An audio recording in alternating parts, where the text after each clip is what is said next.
जैसे कि आप सबका स्वागत है शाहे खुदा प्रोग्राम में, जिससे आप सबको आशीष मिले। मैं आपके सामने एक गीत लेके आया हूँ जिससे आप सबको आशीष मिले। सोती आराधना ऊपर जाती है, आशीष लेकर नीचे आती है। सोती आराधना ऊपर जाती है, आशीष लेकर नीचे आती है। हमारा कितना महान, देखो हमसे करता प्यार। Hallelujah hallelujah hallelujah hallelujah. आराधना ऊपर जाती है, आशीष लेकर नीचे आती है। स्तुति आराधना ऊपर जाती है, आशीष लेकर नीचे आती है। प्रभु हमारा नाम महान, देखो हमसे करता प्यार। Hallelujah hallelujah hallelujah hallelujah. Praise the Lord.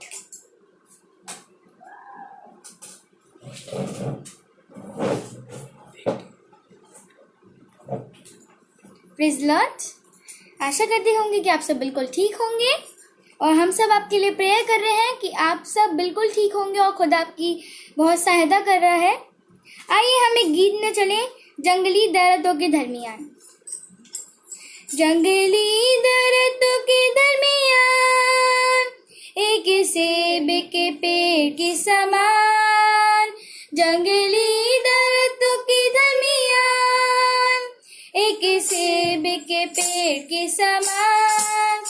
नजर आता है मुझे मसीह, नजर आता है मुझे मसीह। सारे संतों के बीच में तू, सारे संतों के बीच में तू। हम करूं तेरी है प्रभु अपने जीवन भरे जंगल के सफर में। गाँव शुक्रगुजारिश में, गाँव शुक्रगुजारिश में। हम करूं तेरी है प्रभु अपने जीवन भरे जंगल के सफर में। गाँव शुक्रगुजारिश में। हालेलुया गाँव शुक्रगुजारिश में। तू ही है नगीसा शारुका, अब शोषण की वादियों का। तू ही है नगीसा शारुका, अब शोषण की वादियों का। संतों में तू है अति पवित्र, संतों में तू है अति पवित्र। कैसा कामिल और शांति भरा, कैसा कामिल और शांति भरा। हम करूं तेरी है प्रभु अपने जीवन भरे जंगल के सफर में। गाँव शुक्रगुजारिश में। हालेलुया गाँव शुक्रगुजारिश में। इसके समान है तेरा नाम, खुशबू फैलाता है जहाँ में। स्त्री के समान है तेरा नाम, खुशबू फैलाता है जहाँ में। तंगी मुसीबत और बदनामी में, तंगी मुसीबत और बदनामी में। बना खुशबूदार तेरे समान, और बना खुशबूदार तेरे समान। हम करूं तेरी है प्रभु अपने जीवन भरे जंगल के सफर में। गाँव शुक्रगुजारिश में। हालेलुया गाँव शुक्रगुजारिश में। घबराहट की लहरों से गए डूब सकती सागर में। घबराहट की लहरों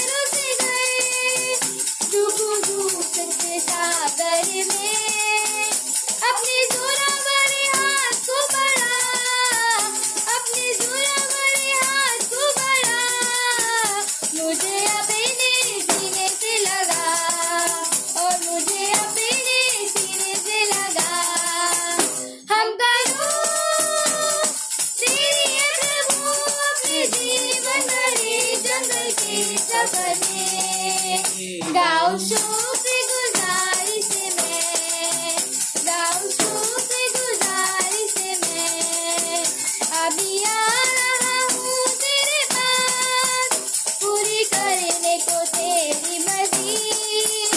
अभी आ रहा हूँ तेरे पास, पूरी करने को तेरी मर्जी। ताकि दे दूं मैं काम को अंजाम, ताकि दे दूं मैं काम को अंजाम। पाऊं तेरे दीदार का इनाम, पाऊं तेरे दीदार का इनाम। हम करूं तेरी है प्रभु अपने जीवन भर जंगल के सफर में। गाओ शुक्रगुजारी से मैं, गाओ शुक्रगुजारी से मैं। जंगली दरख्तों की नदियाँ एक सेब के पेड़ के समान। जंगली दरख्तों की नदियाँ एक सेब के पेड़ के समान। नजर आता है मुझे मसीह, नजर आता है मुझे मसीह। सारे संतों के बीच में तू, सारे संतों के बीच में तू। Praise Lord.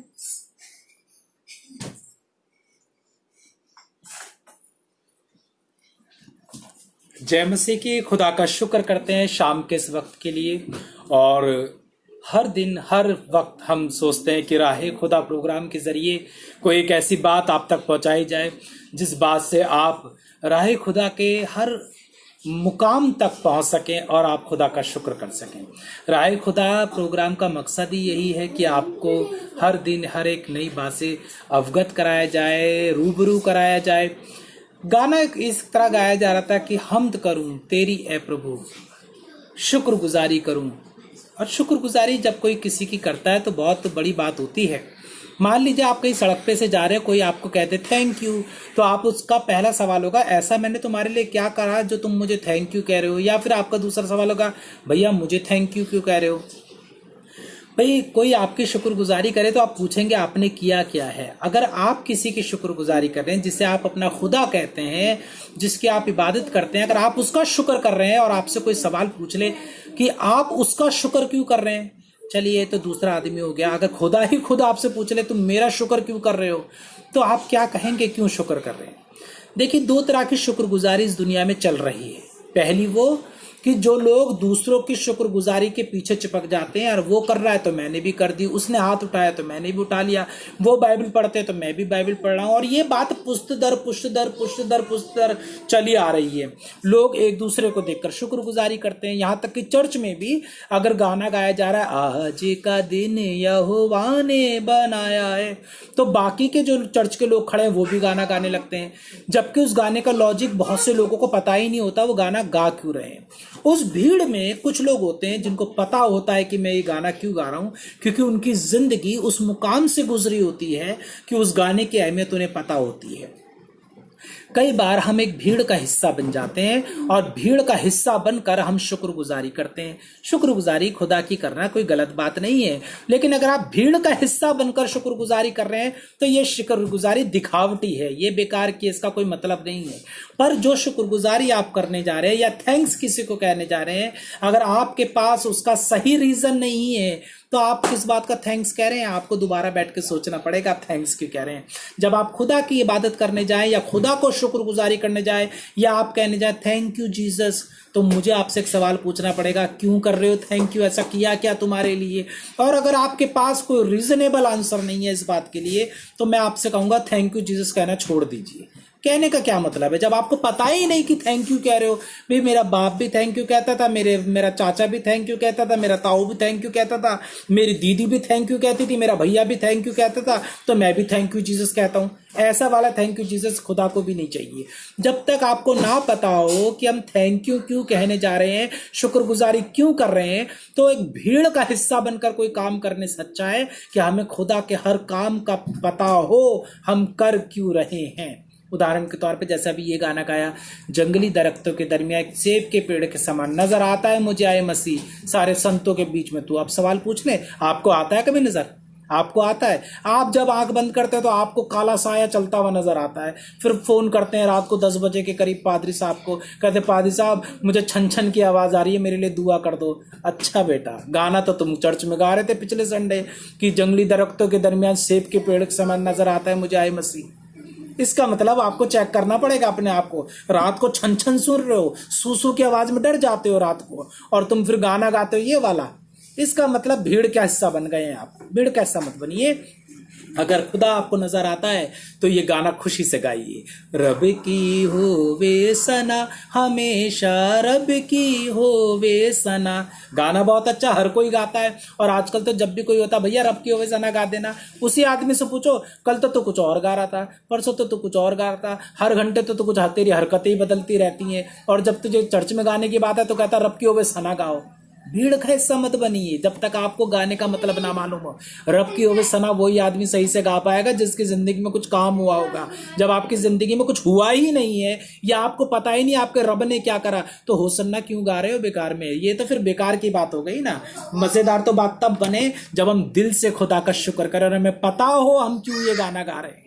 गानों की वैल्यू बढ़ जाती है, सॉरी टू से, पर राय खुदा का तो मकसद ही यही है कि आपको कभी ना कभी एक पॉइंट पकड़ के चुबा दिया जाए। चुभ जाए कोई बात नहीं, चुभ जाए तो क्या हो गया, पर पता तो लग जाए। और हम चाहते हैं खुदा में आप बढ़ें और अच्छे तरीके से बढ़ें और उस मंजिल पे पहुंच सके जो खुदा ने आपके लिए रखी है। और हमारी मंजिल कौन है? यीशु मसीह। हमारी मंजिल यीशु मसीह है और हमें यीशु मसीह के पास जाना है। और क्योंकि उसने कहा है बिना मेरे द्वारा कोई बाप के पास जा ही नहीं सकता। यीशु मसीह को पालेंगे तो हम खुदा के पास पहुंच जाएंगे। तो तरीका यही है, राह खुदा का मकसद यही है कि आपको कुछ ऐसी बातें जो थोड़ी चुभेंगी तो सही, लेकिन आपको खुदा के करीब ले जाएंगी। आइए हम खुदा का शुक्र करें, कलाम की तरफ अपना तवज्जो करें, थोड़ा सा कलाम से रूबरू हो, कलाम पढ़ें। और मैं जानता हूँ कलाम आज आपको बड़ी बरकत देगा। मुझे बरकत देता है तो मैं भी समझता हूँ कि औरों को भी बरकत देगा। जब मुझे बरकत नहीं मिलेगी तो औरों की बरकत नहीं मिलेगी। पर आपको पता है कलाम हमेशा बरकत ही देता है। अगर कोई आपसे कहे कि भाई मैंने तो पढ़ा था वाली आयत मुझे ज़्यादा अच्छी नहीं लगी, तो समझ जाना ये शैतान की भाषा है, क्योंकि बाइबल में कोई ऐसी बात नहीं लिखी जो किसी को अच्छी ना लगे। बाइबल की सब बातें बहुत अच्छी हैं, सारा कलाम बहुत अच्छा है। बाइबल का कलाम आपकी चॉइस से नहीं चलता, खुदा की चॉइस से चलता है। तो खुदा अपनी मर्जी से कलाम देता है। आज मैं खुदा का एक ऐसा कलाम लेके आया हूं जो आपको बड़ी बरकत मिलेगी और कई बार आपने पढ़ा भी होगा। आइए दुआ करें खुदा के कलाम के लिए और बरकत पजीर हो आज शाम में। खुदा बाप आपके शुक्रगुजार है, आप हमारे जिंदा खुदा हैं। आपका पाक कलाम खोलते हैं, बड़ी बरकत दे। पाक कलाम पढ़ते हैं, बड़ी बरकत दे। पाक कलाम सुनते हैं, बहुत बरकत दे और अपने में मजबूत कर। यीशु मसीह के नाम से मांगते हैं, आमीन। निर्गमन की पत्री और उसका पहला अध्याय, निर्गमन उसका पहला अध्याय, हम वहां पर हैं। इजराइल लोग इतना बढ़ने लगे, इतना बढ़ने लगे, इतना बढ़ने लगे, इतना फ्लोरिश होने लगे, इतनी तरक्की करने लगे, इतने कामयाब होने लगे और इतनी संख्या भी बढ़ने लगी। तो क्या हुआ? वहां पे एक नया राजा आ गया। 8वीं आयत में लिखा हुआ है कि मिस्र का एक नया राजा गद्दी पर बैठा जो यूसुफ को नहीं जानता था। वो यूसुफ को नहीं जानता था कि वो कौन है, खुदा का जन है, क्या है। उसने अपनी प्रजा से कहा, देखो इजरायली हम में कितनी गिनती में सामर्थ्य और अधिक बढ़ गए, सामर्थ्य में बढ़ गए और क्वांटिटी में बढ़ गए, क्वालिटी में बढ़ गए, बढ़ते ही जा रहे हैं। ये बात आपने पढ़ी होगी, बैठ के पढ़िएगा। अच्छी बात है जब लोग आपकी तरक्की को देखें और उसके बारे में डिस्कस करें। अच्छी बात होती है कि लोग आपकी तरक्की को देखकर आपस में डिस्कस करना चाहिए। तरक्की की डिस्कस करनी चाहिए, बुराई की ना करें, पर तरक्की की जरूर डिस्कस करें। यहाँ पर मैं आज हमारा टॉपिक जो है वो तरक्की नहीं है। मैं आपको फिर 15वीं आयत के रफ ले जाना चाह रहा हूँ क्योंकि आज मेन मुद्दा यही है। ध्यान से सुनिएगा। शिप्रा और पुआ, ये वो प्रचार है जो ज्यादातर आपने नहीं सुना होगा। बहुत कम चर्चेस में ये प्रचार किया जाता है और मैंने आज वही पद उठाया है जिसको ज्यादातर हम लोग सुनते नहीं है। तो ध्यान से सुनिएगा सिप्रा और पुआ के बारे में। निर्गमन पहला अध्याय और उसकी 15वीं आयत में सिप्रा और पुआ के बारे में जिक्र है। सिप्रा और पुआ नामक 2 इब्री दाहियां को मिस्र के राजा ने आज्ञा दी। जब तुम इब्री स्त्रियों को बच्चा उत्पन्न होने के समय प्रसव के पत्थरों पर बैठी देखो, तब यदि बेटा हो तो उसे मार डालना और बेटी हो तो जीवित रहने देना। राजा का हुक्म है, कोई नहीं टाल सकता। राजा का हुक्म मानना अनिवार्य है, जरूरी है, लाजमी है, मानना ही पड़ेगा।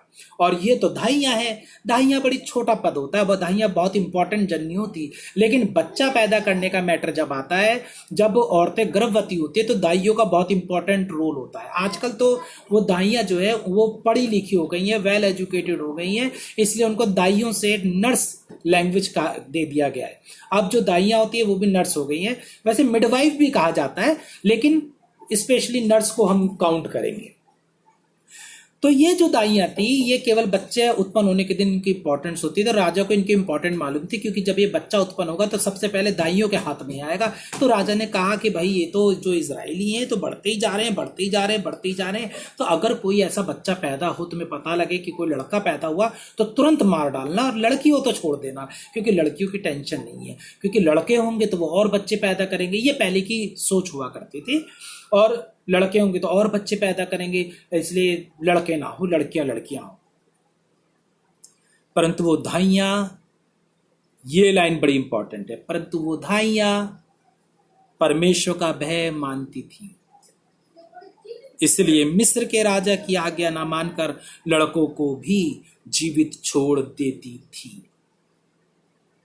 आप कितनी बड़ी पोस्ट पे बैठे हैं, बहुत बड़ा काम कर रहे होंगे या छोटा काम कर रहे होंगे, कुछ भी कर रहे होंगे, आप बहुत बिजी हैं, आप इतना बिजी हैं कि आपके पास फुर्सत नहीं होती है, आप इतना पजल हो जाते हैं, या इतना बर्डन में आपके पास बर्डन है, आप बहुत बाउंड हैं, आप ड्यूटी से निकल नहीं पाते, यू आर सो बिजी। सुबह उठते हैं, लैपटॉप गोद में रख लेते हैं, और सुबह 7 बजे से उंगलियां चलनी शुरू हो जाती है लैपटॉप पर, और बहुत बिजी बिजी बिजी बिजी। और उसके बाद फेसबुक, फिर ट्विटर, और उसके बाद आपका जो भी ऑफिशियल आप ऑनलाइन रहते हैं, और शाम को 9 बजे तक फुर्सत नहीं होती, बॉस के फ़ोन आते रहते हैं, और बॉस के इतने फ़ोन आते हैं कि आपके पास अपनों को फ़ोन करने का टाइम नहीं होता। You are so busy. दुनिया में बहुत बिजी लोग रहते हैं, बहुत बिजी होते हैं, और बिजी होना भी चाहिए, हम मना नहीं कर रहे। 2 रुपया कमाना है तो बिजी होना भी पड़ेगा। ये औरतें भी बहुत बिजी हैं, लेकिन ध्यान से सुनिए क्या लिखा है, ये परमेश्वर का भय मानती थी। बिजी होने का मतलब ये नहीं होता कि खुदा को छोड़ दो, बहुत बर्डन होने का मतलब ये नहीं होता कि खुदा को छोड़ दो। बर्डन कितना भी हो, बोझ कितना भी हो, जिम्मेदारियां कितनी भी हो, परमेश्वर का भय मानना अनिवार्य है। यीशु मसीह कहने लगे, सब थके मांदे और बोझ से दबे हुए लोगों, तुम मेरे पास आओ, मैं तुम्हें शांति दूंगा। उसने अपने पास बुलाया। बोझ से दबे लोग का मतलब ये नहीं कि वो अपने कामों में उलझ जाएं। परमेश्वर का भय मानना अनिवार्य है। बाइबल में लिखा, उसने एक दावतनामे का इंतजाम किया। उसने एक किस्सा सुनाया, यीशु मसीह ने कहा एक दावतनामा हुआ, और जो दावत देने वाला था उसने कहा, जाओ जो नेवताहारी हैं, जिनको नेवता दिया गया, उनको बुला के लाओ। और वो बहुत बिजी थे। उन्होंने कहा, भाई मुझे तो अभी बैल को लेके जाना है, मुझे तो फलाना जगह जाना है, मुझे तो ढिमकाना जगह जाना है। सब बहुत बिजी थे। नौकरों ने आके उसको बताया कि देख, तूने जिनको दावत दी थी वो तो बहुत बिजी हैं। कोई अपने खेत को चला गया, कोई अपने बैल को लेके चला गया, कोई कहीं चला गया, कोई नहीं आ रहा है। जो दावत देने वाला था उसने कहा, अच्छा मैंने दावत दी, कोई आना नहीं चाह रहा है, तो ठीक है तुम जाओ, और जो लोग तुमको चौराहे पर मिले, जो लोग तुमको सड़कों पे मिले, जो लोग तुमको कहीं मिले, उनको ले आओ। आप बहुत बिजी होंगे, आप सोच रहे होंगे ड्यूटी भी तो करना बहुत जरूरी है, लेकिन खुदा आपके लिए बैठा नहीं है। अगर आप खुदा के लिए इस्तेमाल नहीं होंगे तो बाइबल कहती है, यीशु मसीह कहते हैं कि अगर तुम चुप हो जाओगे तो पत्थर बोल उठेंगे। अगर तुम चुप होंगे तो पत्थर बोलेंगे। खुदा के लोगों, ये दाइयां परमेश्वर का भय मानती हैं। ये दाइयां परमेश्वर का भय मान रही हैं। क्या है ये? दाइयां प्रभु का भय मानती हैं, और ये परमेश्वर के राज्य के लोगों को तबाह नहीं करना चाह रही हैं, क्योंकि वो जानती है इजरायली हैं, परमेश्वर की कौम के लोग हैं, हम इन्हें मारेंगी नहीं। वो लड़कों को भी छोड़ देती थी। ये लिखा है, वो राजा तो यूसुफ को नहीं जानता था, तो इट्स मीन ये दाइयां यूसुफ को जानती थी कि खुदा का खादिम है। सब जानते थे, राजा नहीं जानता था। तो राजा अपने अनजाने में कह रहा था कि इनको खत्म करो, पर दाइयां सब कुछ जानती थी। उन्होंने सब बात मालूम थी उन्हें इजरायलियों के बारे में। वो उन लड़कों को नहीं मारती थी। आपको भी सब पता है खुदा के बारे में। आपको भी मालूम है तुम्हारा परमेश्वर कौन है। आपको मालूम है, आपके बाप दादा ने आपको बताया है। हमारे दादा जो है आइजक जोसेफ, जोसेफ आइजक हमारे दादा थे, उन्होंने हमारे सारे चाचाओं को, हमारे पापा को पाला, प्रभु में पाला और सब वचन उन्हें सिखाया। आपके भी बड़े बुजुर्ग होंगे जो आपको वचन सिखाते होंगे, आपकी दादी, आपके दादा, आपके नानी, आपके नाना, आपके घर के बुजुर्ग आपको वचन सिखाते होंगे, बाइबल पढ़ाते होंगे, ज़रूर पढ़ाते होंगे, मुझे मालूम है। हम तो तुर्कमान गेट से हैं तो हमें सब कुछ पता है, हमारे बाप दादा ने किस तरह हमको बड़ा किया, सब कुछ आपको बताया है। सॉरी टू से हम भूल जाते हैं अपनी ड्यूटी में, अपने काम में इतना मसरूफ हो जाते हैं, इतना बिजी हो जाते हैं, इतना फंस जाते हैं कि हमारे पास दुआ करने का वक्त नहीं होता, बाइबल पढ़ने का वक्त नहीं होता, हम उलझ जाते हैं। ये दाहियाँ जो अपना काम करती थी, इनको खुदा का भय मालूम था। इन्होंने उन बच्चों को मारा नहीं बल्कि उनको जीवन दिया। हमारे पास भी बहुत टाइम है, हम भी अपने बिजी शेड्यूल में से थोड़ा टाइम निकाल के बाइबल पढ़ सकते हैं, दुआ कर सकते हैं, खुदा का काम कर सकते हैं। देखिए क्या लिखा है, यूं लिखा है, दाइयों ने फिरौन को उत्तर दिया, इब्री स्त्रियां मिस्र स्त्रियों के समान नहीं है, वो ऐसी फुर्तीली है कि दाइयों के पहुंचने से पहले उनका बच्चा उत्पन्न हो जाता है। झूठ बोल रही है। किसके लिए? खुदा के लिए। करती यही थी। कह रहे हम लोग क्या करें, हम जो इससे पहले कि हम पहुंचते थे उनके बच्चे पैदा हो जाते थे, हम क्या करें, वो बच्चे लेके चली जाती थे, हम तो कर ही नहीं पाते थे, हमारे हाथ पड़े तो हम बच्चा मार भी दें, केवल उनके बच्चों को बचाने के लिए। देखिए आगे क्या लिखा है, इसलिए परमेश्वर ने दाइयों के साथ भलाई की और वो लोग बढ़कर बहुत सामर्थी हो गए। दाइयों के साथ क्या करी? भलाई। दाइयां क्या हो गई? सामर्थी हो गई। आप जब खुदा का काम करेंगे अपने बिजली शेड्यूल को निकाल के, आप सामर्थी हो जाएंगे, आपका परिवार सामर्थी हो जाएगा, आपकी नौकरी बढ़ जाएगी, आप तरक्की करेंगे अपनी फील्ड में, अपने काम में, अपने किसी भी बिजनेस में तरक्की करेंगे, क्योंकि आप परमेश्वर को याद रखेंगे। जब परमेश्वर को याद रखेंगे, परमेश्वर आपको ब्लेस करेगा और आप सामर्थी हो जाएंगे अपनी हर जगह, क्योंकि आपने अपने हर काम में परमेश्वर को याद रखा है।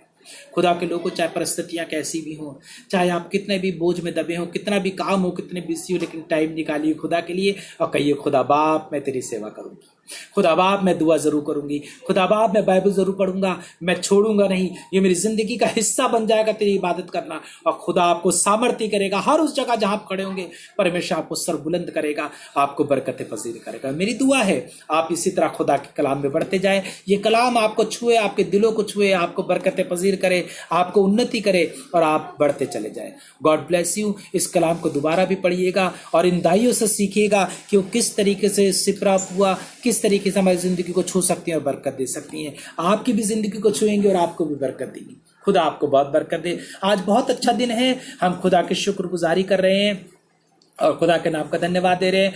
आज हमारे पास्टर नरेश जो हैं खोड़ा के, उनका जन्मदिन है। हम आज उनके लिए दुआ करेंगे। आज पास्टर सिसिल न्यूटन और उनकी वाइफ शार्लिन न्यूटन की शादी की सालगिरह भी है। आप जानते हैं शार्लिन न्यूटन अब हमारे बीच में नहीं है, खुदा के पास चली गई हैं, लेकिन शादी की सालगिरह तो याद रहती है, तो उनकी शादी की सालगिरह भी है, तो उनके लिए भी दुआ करेंगे। और हम अपने लोगों के लिए जो प्रोग्राम देखते हैं उनके लिए भी दुआ करेंगे। शाम के इस खूबसूरत समय में आप सबको खुदा के हाथ में सौंपेंगे और हम चाहेंगे खुदा आपको बहुत बरकत दे। आइए मेरे साथ दुआ करें और हम सब अपने आप को खुदा के हाथ में सौंपें। प्रभु यीशु मसीह, आपके निहायत ही शुक्रगुजार हैं पास्टर नरेश के जीवन के लिए। आपने उनको बरकत दी, आपने उनको सेवकाई दी और हमारे साथ जोड़ा। खुदा बाप, वो हमारे शकरपुर कलीसिया से जुड़े पासबानों में से एक पासबान है और एक उम्दा खादिम है जो खोड़ा की कलीसिया में सेवकाई करते हैं। आप उनको और उनके खानदान को बरकत दे।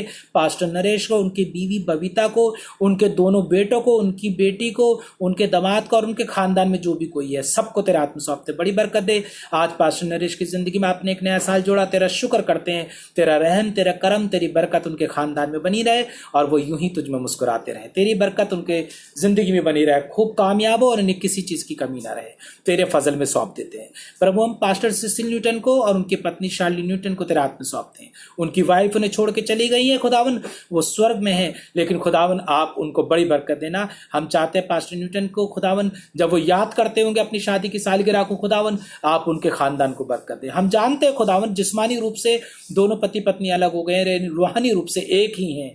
आप उनको साथ रखना खुदावन, रूह में हमेशा जुड़े रहें। तेरी बरकत बनी रहे, पास्टर सीसी न्यूटन के खानदान को बरकत दे और अपने जलाल से भर के इस्तेमाल कर। तेरा फजल, तेरा जलाल उनकी जिंदगी बना रहे। प्रभु, हम अपने बिशप साहबान को आपके हाथ में सौंपते हैं, बिशप टोनी को, बिशप एलन रॉकी एंथनी को, बिशप शैलेंद्र दास को, बिशप अरुण माइकल को बहुत बरकत दे, रूह में भर के इस्तेमाल कर।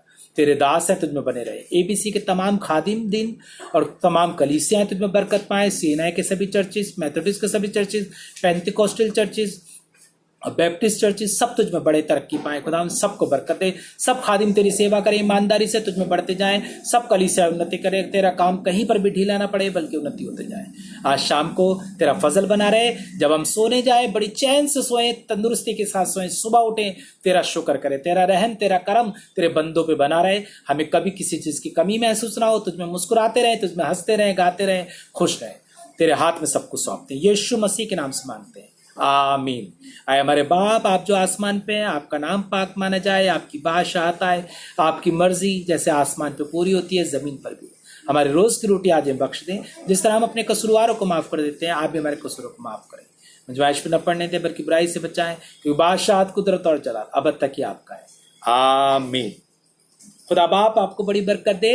रॉबिन भैया, आपके खानदान को खुदा बहुत बरकत दे। अगर मुस्कान बहन सुन रही है तो खुदा आपके खानदान को बहुत बरकत दे, क्योंकि रॉबिन भैया ड्यूटी पे थे। उन्होंने कहा था अगर मैं नहीं आऊंगा तो मेरी वाइफ ऑनलाइन जरूर होंगी। मेरी तरफ से तो दोनों ही खुदा में खुश रहे, बहुत बरकत पाए। सोनू बहन, खुदा आपको बहुत बरकत दे। आशी को बहुत बरकत दे। आप दोनों सुरक्षित रहें, खुश रहें, और जिस कमरे में रहते हैं आपके कमरे की निगरानी हमारा खुदा करे। अरुण भैया, आपके खानदान के साथ भी खुदा बना रहे और आप खूब खुदा में बरकत पाएं और यूं ही खुदा में मुस्कुराते जाए। आसमान का खुदा आपके साथ रहे। और दुआ करते हैं वंदना के लिए कि आपके पापा का बर्थडे आज शाम को एंजॉय करिए। खुदा आपको बहुत बरकत दे। हमारी दुआ और हमारा सलाम भी दीजिएगा अपने पापा को खुदा के खादी में, और वो खुदा में बने रहे। सुनील चाचा, खुदा आपको बहुत बरकत दे, आपके परिवार को बहुत बरकत दे, चाची को बहुत बरकत दे। एरेना मेरी बहन को खुदा बहुत बरकत दे। खुदा में यूं ही मुस्कुराती रहो, बनी रहो। दोनों बहनें और जॉय दोनों बरकत पाओ। मैं चाहता हूँ खुदा आपको बहुत बरकत दे। खुश रहो, मुस्कुराते रहो, खुदा में बने रहो। मेरी दुआएं आप लोगों के साथ यूं ही बने रहना।